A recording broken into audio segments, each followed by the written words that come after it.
Alle helfen mit. Der Captain Sharky, der Michi und die Ratte sammeln Dutzende von diesen langen, dünnen Kletterpflanzen.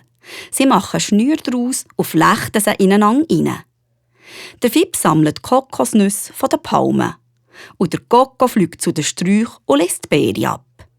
Schon gleich liegt ein grosser Haufen Früchte neben dem Baum und ein paar Meter über dem Boden schaukeln die selber gemachten Hängematten im Wind. Mit der selber gebastelten Fischrute gelingt es dem Sharky, 2 Fische aus dem Meer zu ziehen. Er ist richtig stolz und zeigt es seinen Freunden. Die Ratte verzieht das Maul. Ungekocht kann ich die Fische aber nicht essen. Nur keine Angst, die grillieren wir. An einem Spiess. Ich weiss, wie man Feuer macht, ohne Zündhölzli. Mit einer Lupe kann ich das auch. Hast du denn eine dabei? Nein, aber schau mal. Der Michi sucht einen dicken, trockenen Ast. In die löcherige Rinde steckt er einen geraden Holzstab.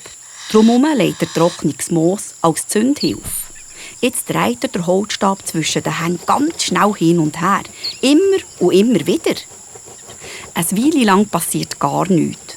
Aber plötzlich steigt aus dem trockenen Moos eine kleine Rauchfahne. Das Moos fängt an zu glühen und der Michi blaset fein in die Glut, die immer grösser wird. Plötzlich züngelt eine kleine Flamme raus und das Moos brennt.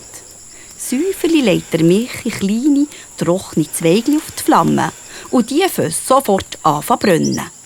Flüge, Dreck und Spinnenschleim, das klappt ja. Was du alles kannst. Dann mache ich gerade den Fisch parat zum Grillieren.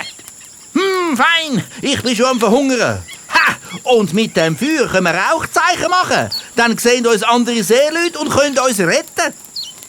Die Ratten braten über dem Feuer feinen Fisch und Muscheln. Dazu trinken sie Wasser vom Wasserfall. Zum Dessert gibt es Kokosnuss und feine Beere.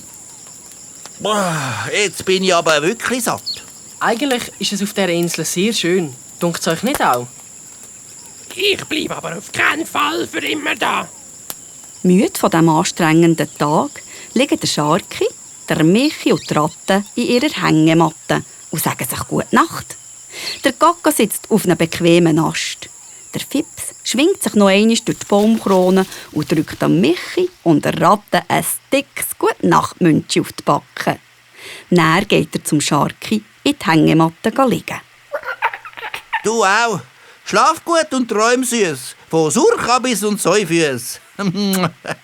Gute Nacht, Fips. Sharky? Sharky? Schlaf schon.